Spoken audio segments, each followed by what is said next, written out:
stumbled down the rabbit hole of cruise talk. Yes. For those not in the know, is the 9-month world cruise. No, People are going on it for like shorter legs, but there are a significant amount of people on board that are going for 9 months. I think I'd rather have a baby. Apparently they're a month in, and yeah, seriously,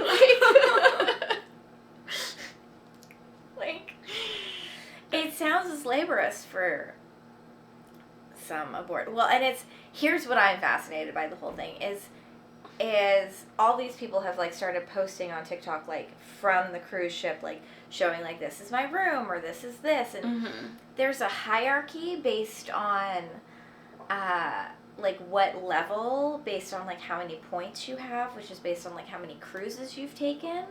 Well, yeah, I mean, like, I've only been on one cruise ever, but that was, like, they have that, because it's, like, there's the people with the wristbands that it's, like, they bought the all-inclusive cruise versus, you know, the peons who just, like, got their room and have to pay for their booze. Well, this is even more than that. Like, apparently there's, like, express elevators that the higher tiers get to use. There's, like, special lounges that only they get to use.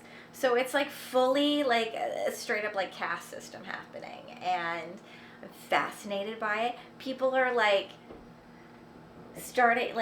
are acting a certain way towards, like, lower-tiered people. There's, like, drama happening on board, and we're only a month in. And they're headed into, what's it called? The strait, the one to Antarctica, where it's like 16-foot high waves. Why? Because you have to... Well, no, I understand geographically. I'm saying what? Literally only for geographic reasons. Like, because they're going around the world, and it would be like a month out of their way to go another direction. Is that safe? I mean, yeah, the other thing is they were supposed to leave like a day earlier or a day later, I can't remember, and they totally changed up their schedule of like what order they're going and things, because they were going to visit the Falkland Islands, which I guess are that direction. I don't know my geography well enough. Yeah.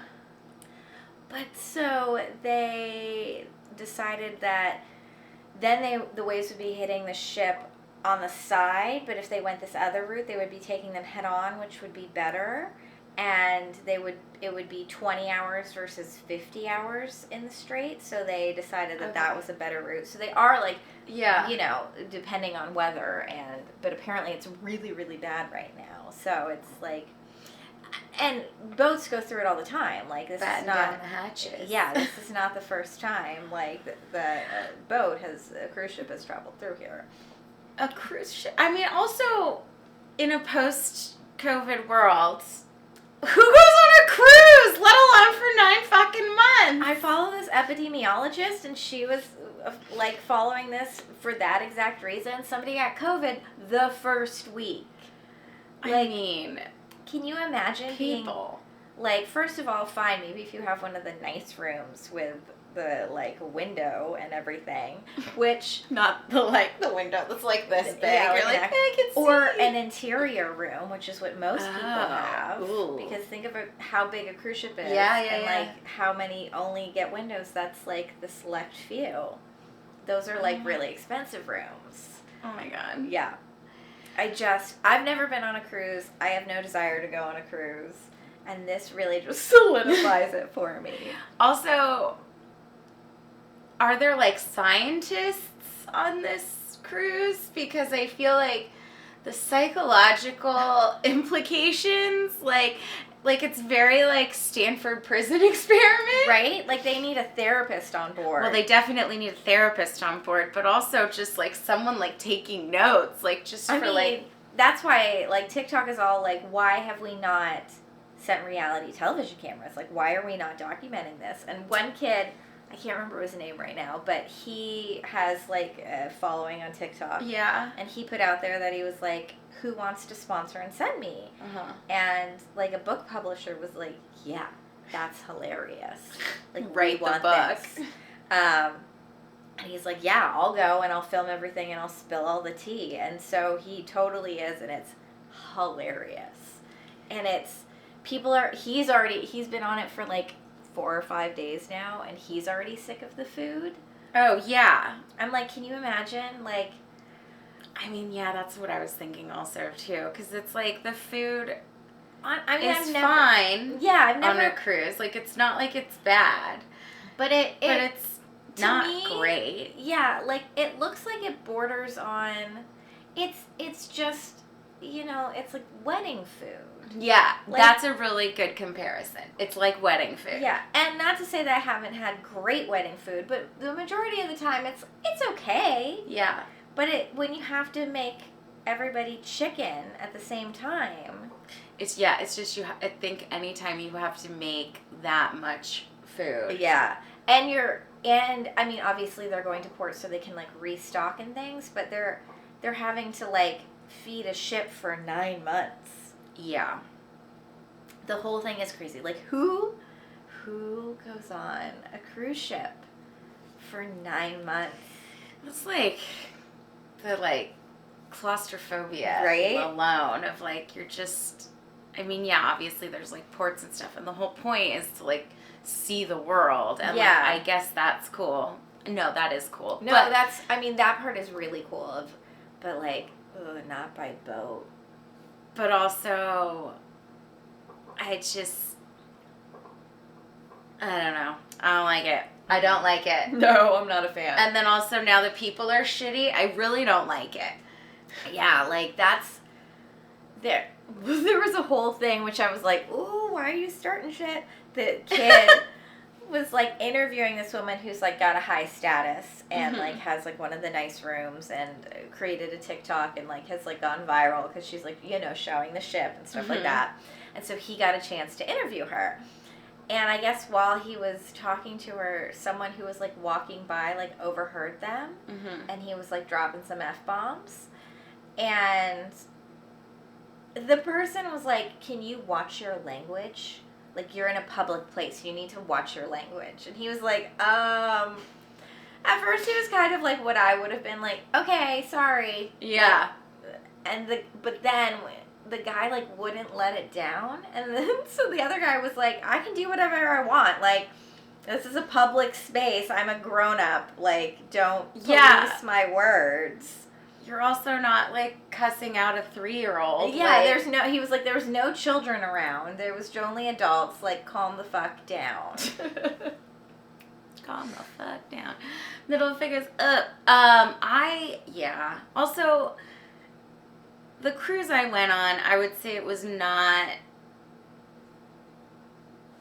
full of people that I would personally like to be surrounded by for an extended period of time. Where did you go? We did like a little mini cruise through like Greece and like some of the islands and like Turkey. It was fucking cool. Yeah, like that's awesome. But yeah, it was just there was like one group of people that were like college students that obviously just wanted to get shit-faced and club in Greek islands. Yeah.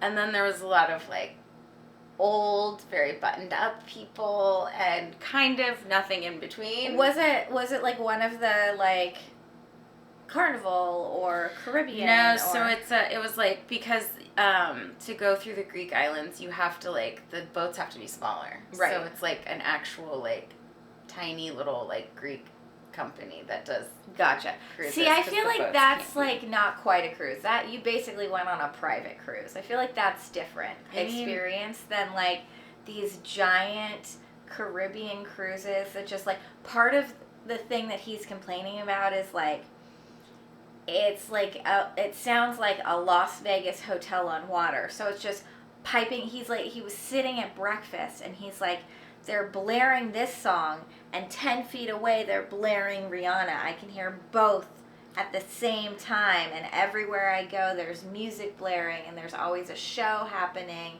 on board, or there's a game, or there's arts and crafts, so I feel like that is like such a specific experience I mean, that I like feel I like- don't want to ever be a part of. Yeah, that seems like that's gonna really like overwhelm me. I mean, a private cruise through the Grecian Islands, that sounds great. That's like a very different. I mean, feel like this was more like a strip mall on the water. Like, okay, perhaps there weren't quite as many bells and whistles, but there was like a lot of shit. There was like Lido decks and like a club in the basement of the boat and like they have like multiple restaurants. Yeah, and like things like that. Multiple so it was bars. When I say smaller boat, I mean it's still like hundreds and hundreds of people. Yeah, it's so, but I would say perhaps less bells and whistles than. Well, and that's like, I've seen like these like Disney cruises, like talk about bells and whistles. That's just like Disneyland on a ship. And those like giant water slides that they have on ships now, and like. Yeah, well, some of them have like roller coasters. Yeah. Like, what? Yeah, like full on like casinos and. Well, there was a casino on the one we were on, too. Okay. But, yeah, and, like, gift shops and a spa and all that stuff. Yeah, it's like it's a whole thing. Floating hotel complex. Yeah, it's a floating resort. Yeah. And it just depends, like, how big is your resort. Right. You know what it feels like? It feels very Brave New World to me. Yeah. So some people were saying that even though they've been on there a month, that they actually, like, because of social media, they know of other like famous like people on, you know, like have made themselves famous on board by doing these like TikToks and stuff, and they haven't even run into each other. So apparently, like, so it's big enough. It's big, that you don't. Well, and that's. But I mean, after 9 months, though, at some point you're gonna start running into people, right? Like at some point, and especially because people are getting on and off. I'm sure that there's like a little bit of a recycling of cycling through, not recycling. Now we're going from Brave New World to Soylent Green. But yeah, no, I'm not here for it. It seemed like that's a pass for me. I just like that's a pass. The amount of in a post COVID world, just. Ugh, so gross. There's so many levels of it that I'm just like, duh. No, and no, and no.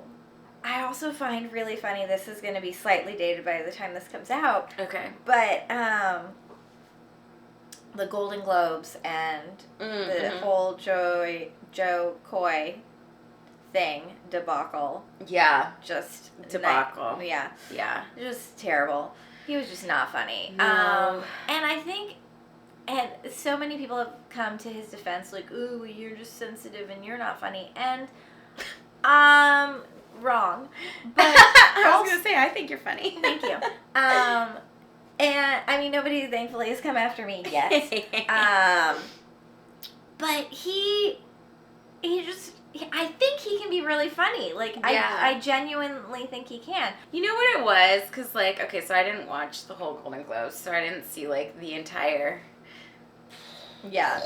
But I did watch the very opening opening monologue, the first, like, the 10 minutes in the beginning, because I love watching people struggle. And, he just was angry. That was the biggest thing for me. Like, when he, like, was like, I only had 10 days, and these aren't even half my jokes, and wham, wham, wham. Well, and even, I mean, the thing, too, was, like, but you're the one saying it. Like, so, if you can't even, like... That's exactly my point, is, like... I thought that was kind of gross, being like, that... there was one point where he was like, that wasn't my joke. You're laughing at all the jokes I wrote. And I'm like... Are we? You got the gig. Like... Yeah, like, why are you going to start throwing writers under the bus? That was kind of a little icky to me. But also, like, even before he started saying that stuff... Like, no, his attitude was off. He came in hot and, like, angry hot. Not like... And not in, like, a... He just, like...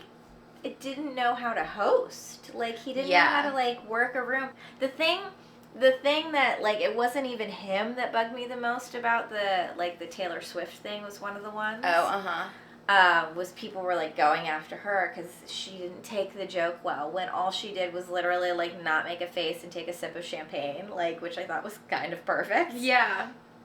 And everybody was like, ugh, women are so sensitive, women overreact so much, and I'm like, I'm sorry, can we mention Will fucking Smith? Oh, yeah. Like, can we talk about overreacting from a host? Well, and obviously she didn't react at all. No.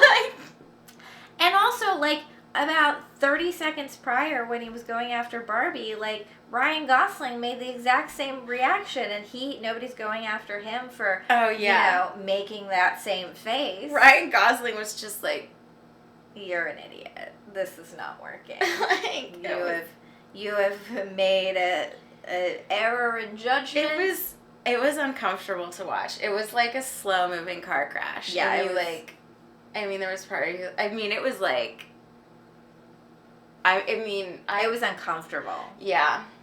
Like, did you see at one point Selena Gomez just like put her head in her hands? Like, it was not. And I watched it knowing that he bombed. Yeah. And it was still uncomfortable. You know, I think it's in the same vein of, who's that Chad-looking dude? Matt Rife? Yeah. Yeah, him. Who's that Chad-looking dude? I mean, you got it. I nailed it. Like, you nailed it. Perfect description. Like, he went after low-hanging fruit that's, like, not even funny and jokes that are 50 years old. And I feel like Jo Koy was doing the same thing. Was, like, having nothing wrong to say about men and then literally talking about plastic boobies for Barbie. Like, completely missing the point. Yeah. So I feel like it's in that sort of same vein of just, like, this...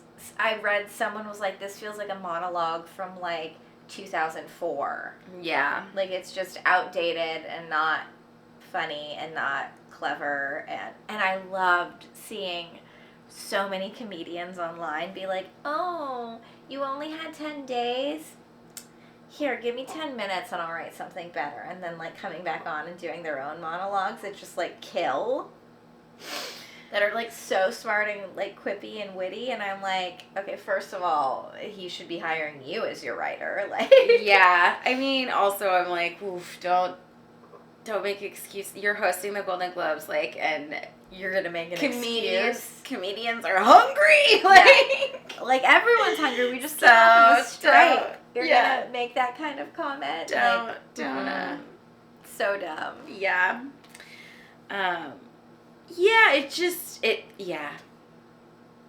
Like, it was like watching a man that was, like, getting burned at the stake, realizing that he was going up in flames and just getting more and more desperate as he was engulfed in fire. Yeah, he was just, like... And I was like, ooh. Flailing.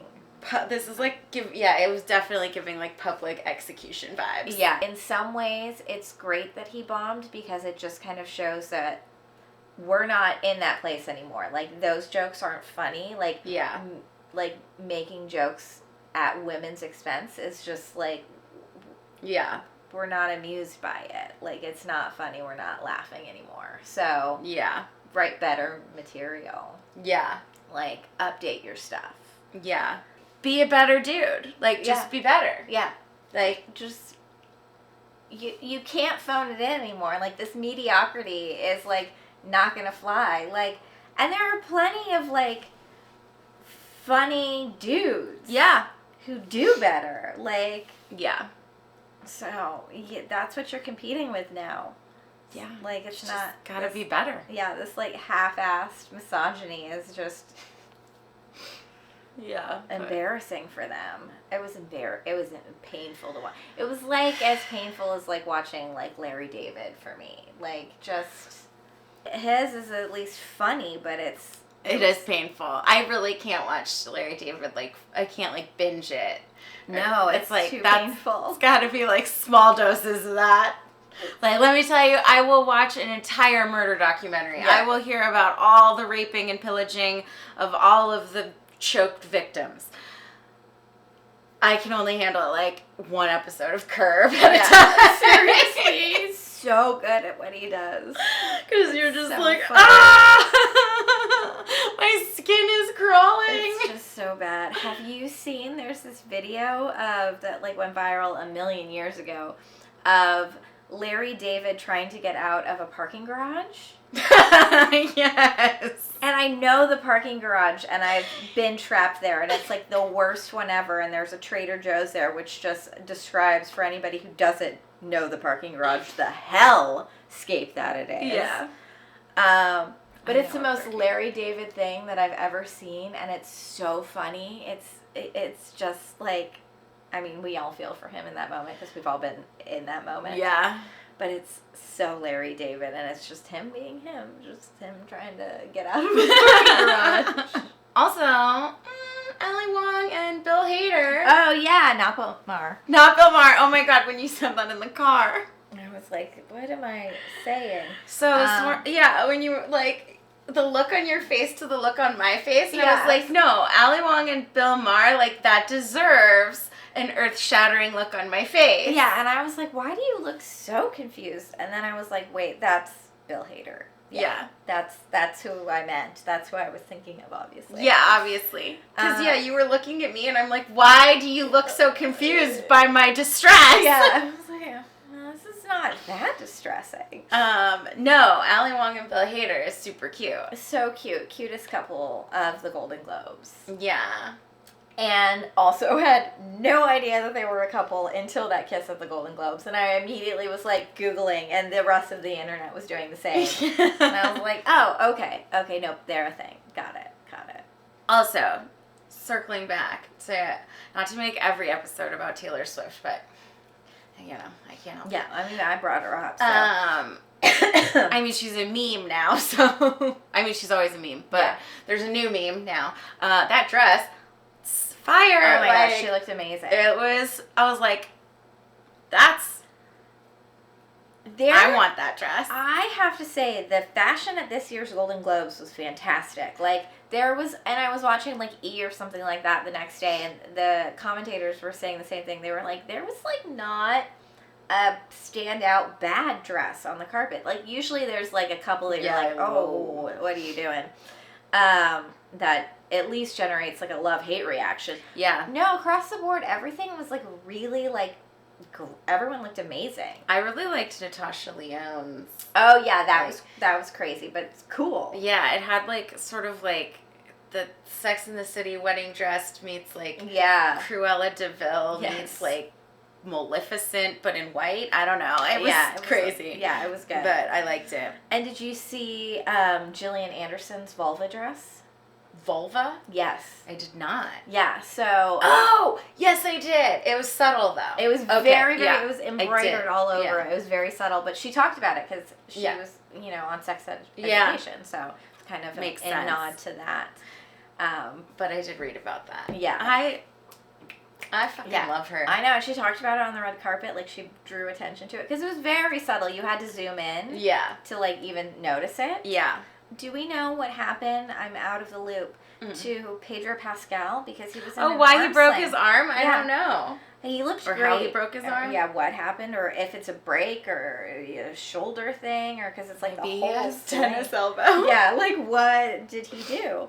But I thought he looked from great. his dance moves. I know. His like little like stylish kind of he looked fashion forward sweater since he couldn't really get on a suit and tux. Like that was it was well done. 10 out of 10, no notes, only man that could slay in a cast. Yeah. Just killed it.